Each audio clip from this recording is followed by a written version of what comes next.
The kids on Elm Street don't know it yet, but something is coming to get them. There's something out there, isn't there? Halloweenies, a Freddy Krueger podcast. Was locked in a room with a girl who went in alive and came out in a rubber bag. From the Consequence Podcast Network, the minds behind The Losers Club, comes a new podcast in fantasy terror. Nancy, there's something wrong with you. You're imagining things. Halloweenies, a Freddy Krueger podcast.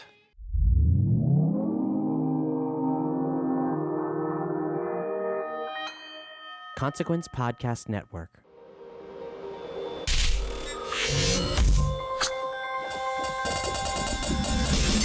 And welcome to another edition of Kyle Meredith With. It's an audio interview series presented by WFPK Independent Louisville at WFPK.org, Consequence of Sound, and the Consequence Podcast Network. Hello to all the subscribers, and thank you for chiming in every single week, leaving those comments, reviews, and ratings for the series. Of course, if you're not a subscriber, take that moment right now. Please hit the subscribe button. We put out brand new interviews every Monday, Wednesday, and Friday, and would love to keep you up to date on all your favorite artists and what they got going on these days.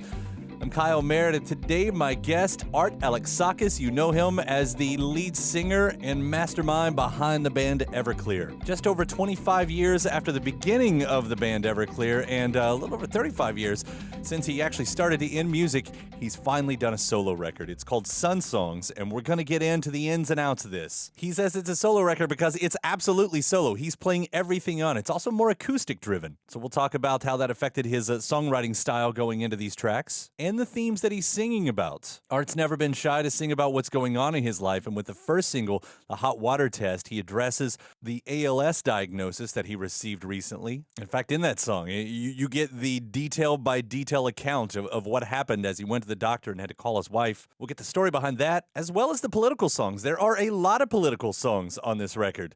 White People Scare Me, A Seat at the Table, Orange. Like many other artists, Art is looking out at the news right now and figuring out how that affects him and how that works into his own songwriting. From there, we'll also get an update on what the year holds, not just the solo tour that he's about to embark on, but 2020. It'll be the 20th anniversary of the Everclear Records Songs for an American Movie, and he's planning full-on celebrations of that, and he has an autobiography in the works. But for now, talking about this record, Sun Songs, it's Kyle Meredith with Art Alexakis of Everclear. Hey, Kyle, how you doing? I'm well. It's good to talk to you again, man. Congratulations on this solo record. I know it's been a long time coming. Yeah, man. You know, I've been talking about it for a while, and it just seemed like this was the right time to do it. Yeah, no, we got to catch up a little bit about it last year when we were talking about some of your older records, but I did kind of wonder, you know, as the leader and the songwriter of Everclear, what makes this different? Why is it a solo record? Because it's all me.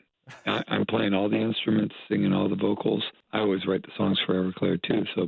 This is just in the studio. It's just me and Stuart Shank, who's my engineer / co-producer, and it was just us in the studio for a year, a couple of days a week. And you talked about it. It is more of an acoustic record, right? It's all acoustic guitars, all acoustic basses, all acoustic drums. It's not very Pro Tooled at all. It's not auto-tuned. It sounds like a record we would have grown up with in the 70s, you know? And acoustic instruments, I mean, they've played at least a small role throughout your entire catalog, even going back to the older bands. But does it, when you're doing it like this, does it change the actual style of songwriting for you, like how you would write a song? You know, that's a good question. No one's asked me that question.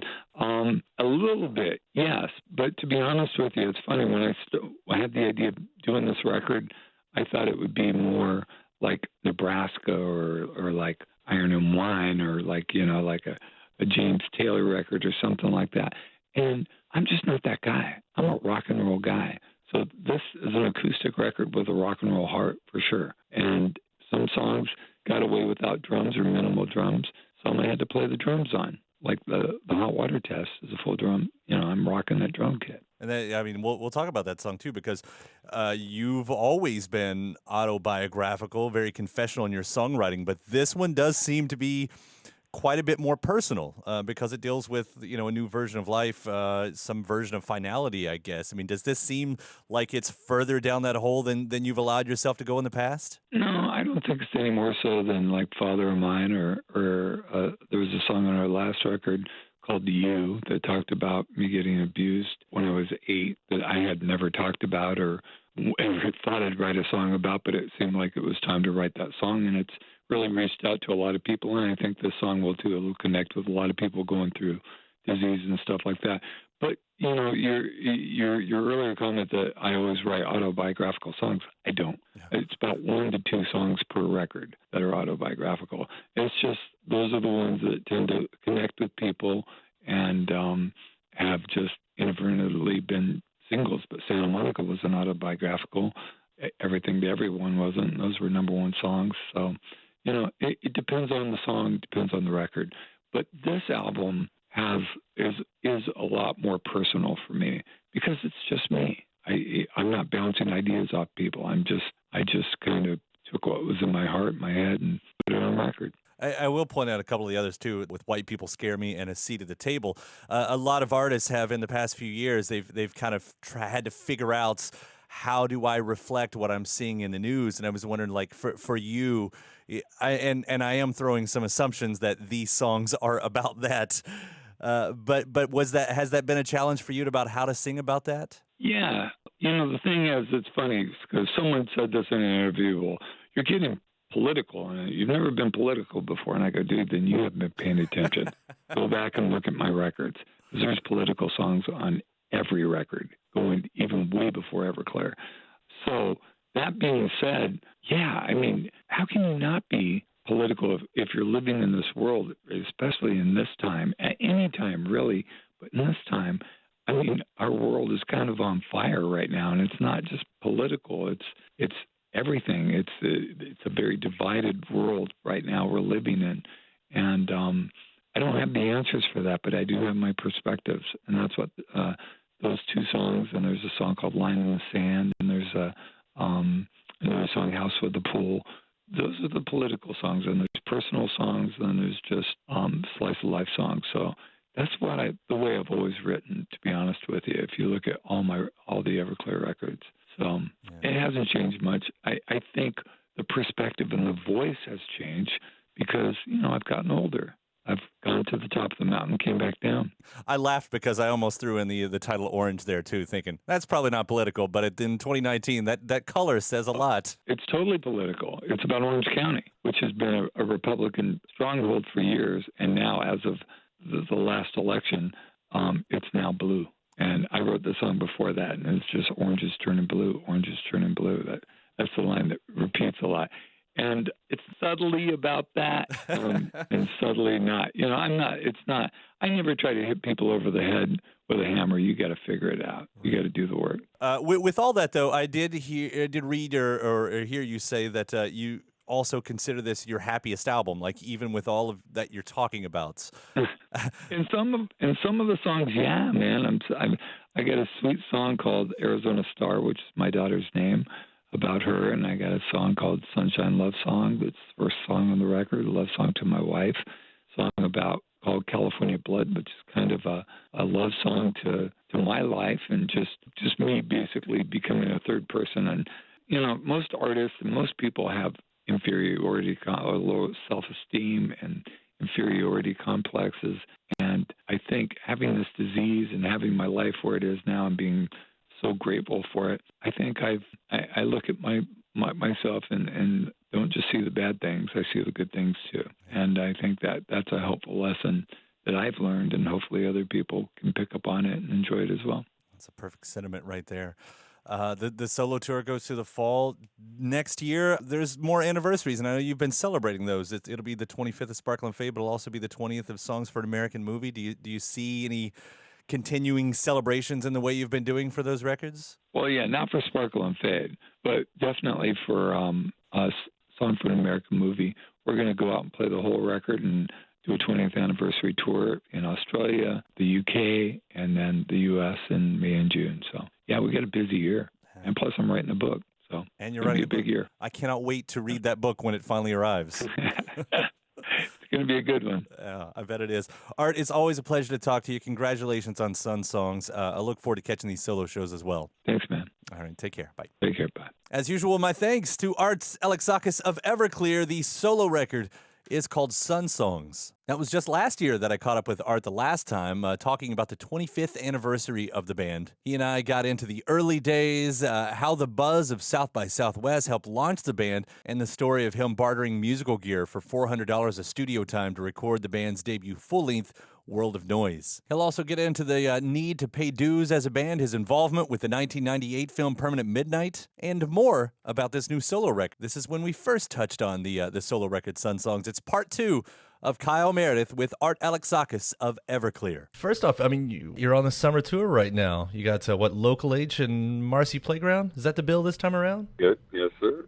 Summerland 2018, our 6th year of doing this. And it's fun. It's a very rock and roll tour. There's no keyboards, there's no computers, no tracks, no auto-tune. Like a couple, I don't want to name names, but every year there's at least one band that has all the technology and stuff. And, it just doesn't seem very genuine to me. I'm an old school guy. I like guitars, bass, drums, and keyboards are fine, but, just having live people play them without a net is really exciting to me, and that's what we got going on this year. Before we get into the new stuff, because I know that's an also exciting part to talk about, I'd like to hit on some anniversaries, because this happens to be the 25th anniversary of Everclear's first EP and the World of Noise album.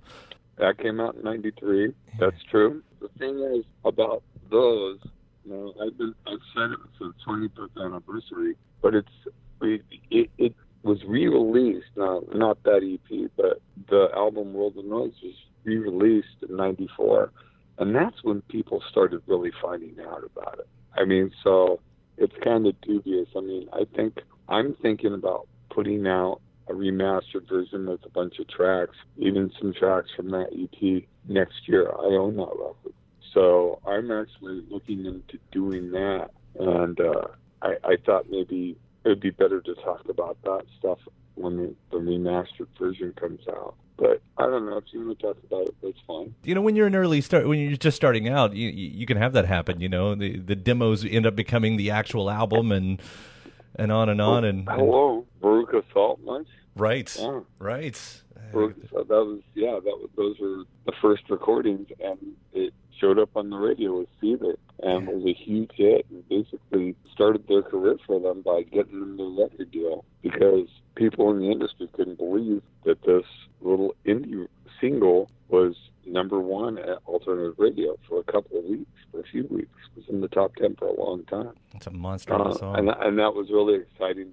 I was excited when that happened. When I look back at that, knowing the bit of your history that I can, gather from the web from before that era and everything, having come from, what they were calling the cowpunk scene, moving to Portland, grunge explosion had happened at that point. How important was that to shaping the sound of what would become Everclear? I know a few of those songs had existed for a little while, but it did fit in the grand conversation at the time. Well, what you're saying is actually pretty much true in a way, but not really, because it seems like I just said, hey, there's grunge going on. I'm going to stop doing this country thing and go up there and do it. And that really wasn't the case if you look at what I put out on my indie label Shindig. I had always been into big, huge guitars and stuff like that. I did like some cowpunk bands, but cowpunk was a thing that happened in L.A. pretty much. A little bit in San Francisco, but that was the early 80s, late 70s, with bands like Blood on the Saddle. And there was a few of those bands that were out there. What I had going on in the late 80s in San Francisco was pretty much called the alternative country scene. And I put out a record on my label to commemorate it called Lazy, Loud, and Liquored Up. And, it never really was much of a scene because people just wouldn't play nice together, But there was a bunch of these bands that came up, and I had a band called Easy Hose that came out of that. And I just basically started my own label. I borrowed some money from one of the guys I worked with at this printing concern, who was a salesman and made a lot more money than I did, and basically started this little label. And our first thing was a band called the Easy Hose. Swear to God, that's the name, Easy Hose. And that was my band. I was in that band, but I wasn't the leader of that band. I played guitar and sang and produced and sang lead on, I think, 2 or 3 songs, something like that, on the album. But that band after that, Colorfinger, was much more aggressive and punkish, and it still had a country kind of feel to it. So I think that's where people get that whole cowpunk thing. I was a fan of cowpunk as a kid, but that's in my early 20s, late teens. Anyways, I moved to Portland because I had a girlfriend from Portland from touring up there on the original release of Deep in the Heart of the Beast in the Sun, which is the Colorfinger record. I met a girl and we fell in love, and she came to San Francisco, and she got pregnant, and so we moved to Portland. I didn't move to Portland for any other reason. It just was a better place to raise a kid, and I had no idea how to raise a child.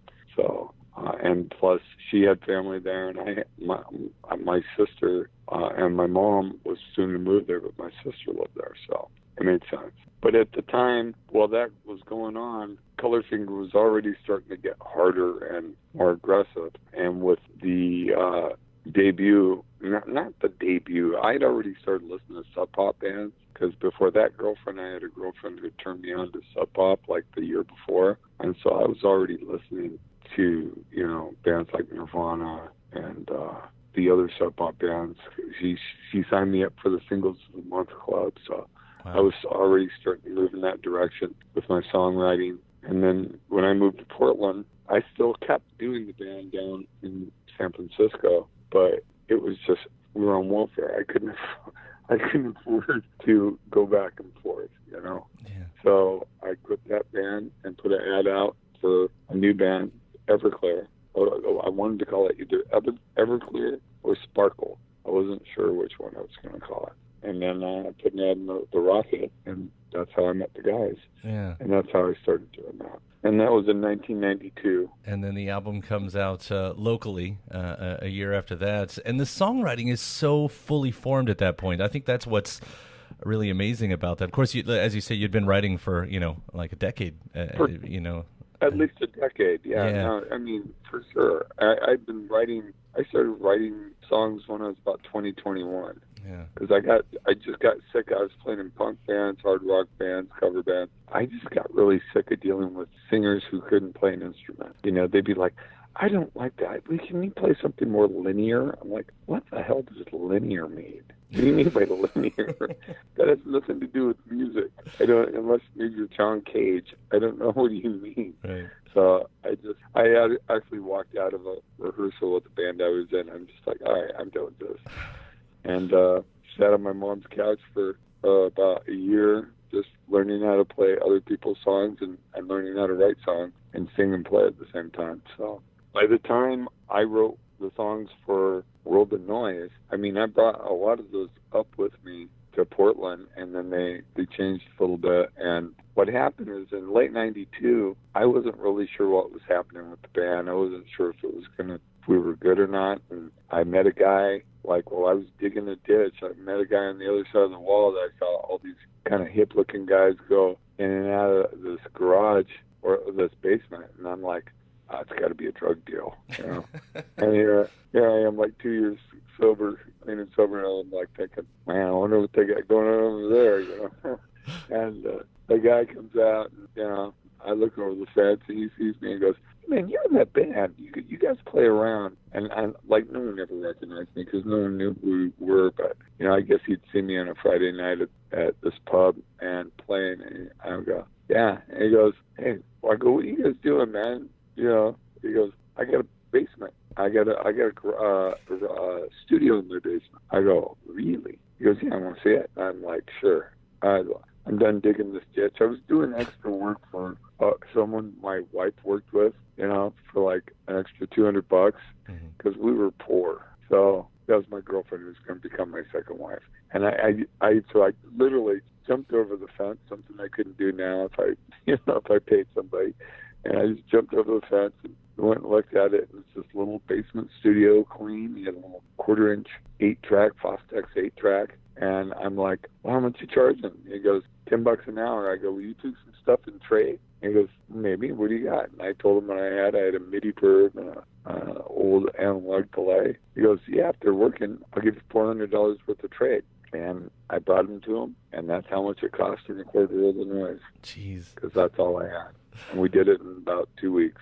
That was in late, like November, December 92. And before it became an EP or anything, I dashed off a tape. I had some tapes made, and I sent one to South by Southwest. And I got back like 2 weeks later, this raving letter accepting us. I'm just like, man, we don't have any money. We have no way to get there. So, I just started hustling and convinced some people to let us use their credit cards and rented a van. And before I left town, I put a bunch of packets of, bio and pictures and cassettes that I made. Actually, as we were leaving town to go to South by Southwest, and I had booked us like 4 or 5 dates on there, and a few coming back from places I played with Colorfinger. I put them in the mail, and when we were in Austin, I was coming back, and I called my girlfriend, and became my second wife. I called her, and she's like, man, you better get home. I go, why? I was afraid something was wrong with our daughter, and she's like, everybody's writing about you in all the papers.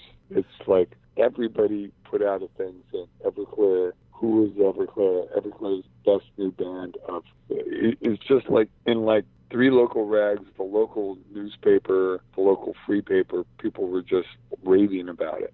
So we went home, and this is 93. We went home and started getting actual gigs, and we became the band in Portland. Fire Maple Song, it's sort of become, a minor radio hit at that point, I think, with college radio. Not yet. Not yet, okay. That was a little bit later. Because then this local label reached out to me, TK Records, and then we signed a short deal with them, and they put out the EP. And then later that year, they put out the first time they put out World of Noise, but it didn't really do anything. And so by that time, I had hooked up with this guy who was a lawyer down in LA, and he was managing the band with me. And we decided to hire a college radio consultant who would work the record. And I remember because it cost $700, which was like almost twice as much as the album. Almost. But you know what? It got us to, and they just called people and worked it, and we got to number 7 on the college radio charts, which is really hard to do. It's hard to do that because you can't pay for that. Those kids that work at those stations are like, they resent when people call them, Mm-hmm. But what they did is they sent the record out and people just glommed onto it. So that was really good. So all the things you're saying are true. I mean, it took a lot longer than, just throwing it against the wall to stick. I loved it when people were like, wow, your first real band, you got a platinum record. And I'm like, are you kidding me? Man, seriously? I've been playing in bands since I was 16. I've been writing songs and singing my own songs since I was 22. I was 32 when that happened, and I had been in multiple bands constantly, touring locally, touring nationally, not internationally. I'm not trying to blow my own horn, but I did my dues, Right. I was out there doing it, learning, improving. That's how you get good. It's you just, it's kind of the 10,000 hours thing. It's just like you've got to put in the time. And the bands that don't put in the time, that just kind of happen, they generally don't last. I think Weezer is the exception to that rule because apparently they get signed at their first show. I still would like to talk about the new stuff too. Yeah, I'm making a solo record, and it's really good. There you go. I don't know. No, seriously, I've always wanted to make a solo record, but it always seemed like a stupid thing to do because Everclear is my band. There's nothing comes out that doesn't sound the way I want it to sound. So it would seem kind of like a useless vanity thing to do a solo album. That's why I never did one on Capitol, even though they tried to get me to do it. But what I've always wanted to do was do a record where I play everything. And I'm not really a great drummer or this and that. I can get by. But this is just me and my engineer / co-producer. And we're just in my little studio I built in Pasadena. And it's mostly acoustic so far. We got about 9 songs, basics down, and writing more on the road. I'm going to finish it this fall. Yeah. I'll deliver it late fall. Did you know it's actually the 20th anniversary of the song Overwhelming from the Permanent Midnight soundtrack, which just happens to be the first time nationally that you'd billed yourself solo? That's actually really good to know. Was it 20 years? Yeah, Permanent Midnight came out 1998. Yeah. Yeah, that makes sense. Yeah, I remember doing that. I remember Ben Stiller and Jerry Shaw, the guy that the book was about, and they came to a show down in, I think, Laguna Beach, and then me and Ben hung out for a little bit, like over the next few months, and I wrote that song. Ben liked it. He wanted me to write a song, so I wrote a song, and after seeing a rough of the movie, and really the song has nothing to do with the movie, that's more personal, it's just, feeling stuff. And I remember recording it with this producer, Paul Fox, the only other producer I've ever worked with. And I haven't heard that version in a long time because we re-recorded it for Songs from the American Movie Volume 2, like about, I'd say, 2 years later. So that's interesting that was 20 years. Wow. Yeah, it's a nice wraparound there. And even to tie it in back, to those World of Noise songs, I was kind of laughing because there's a line in one of the songs where you talk about hearing Grandma sing those country songs. And I thought, here you've got a solo record that's got, apparently some banjo and acoustic, and it seems like the full circle in a way. Absolutely. There's dobro, banjo, there's slide. I'm playing slide on it, and it's all acoustic, 12 strings, mandolin, mandola. Yeah, it is kind of full circle because this record has a definite Americana kind of feel to it. It's really rough. I want it to be rough. I don't want it to be overproduced. I really have to push myself to not make it overproduced. But right now it's still in the later embryonic stage, I don't know what it's going to sound like till it's done, and I don't know what it's going to be called until it's done. It'll tell me what it's supposed to be called, just like all my albums do. When I try to name them before they're done, I always change the name because it just doesn't mean what, it doesn't make any sense anymore. It's just like so much for the Afterglow. That was called Pure White Evil. So it's a pretentious title. But it took me a few months and a couple of misses to figure it out, and I'm sure it will happen this way too. That's the fun of the process, and that's what I wanted. I wanted this to be fun and do something I hadn't done before. I can't wait to hear it, man, and hopefully we can do this again when that's out and dig into that one a little bit deeper as well. Okay, I look forward to it. It's good talking to you. You too. Thank you so much for this. I really appreciate it. My pleasure. Take care. All right, take care. Bye. There it is, 2018 interview with Art Alexakis talking about the Everclear record, the debut Everclear record, World of Noise, and the debut solo record, Sun Songs. And again, thanks to Art, and thanks to you for checking out the series, listening to the entire episode. Before you get out of here, I hope you were inspired to give the series a rating, maybe even leave a review as well. Tell people what they're missing about this. If you're not a subscriber, iTunes, Apple Podcasts, Spotify, YouTube, Podchaser, Acast, Stitcher, anywhere you get your podcasts from, you can subscribe there as well. Then after that, you can head to WFPK.org, where I do a show Monday through Friday at 6 p.m. Eastern. It's an hour of new song premieres, music news, anniversary spins, and even more interviews. That's WFPK.org. Consequence of Sound, they've got your music and film news. You can also find me at Twitter at Kyle Meredith, Facebook /Kyle Meredith. And that does it for another edition. I'm Kyle Meredith. I'll see you next time.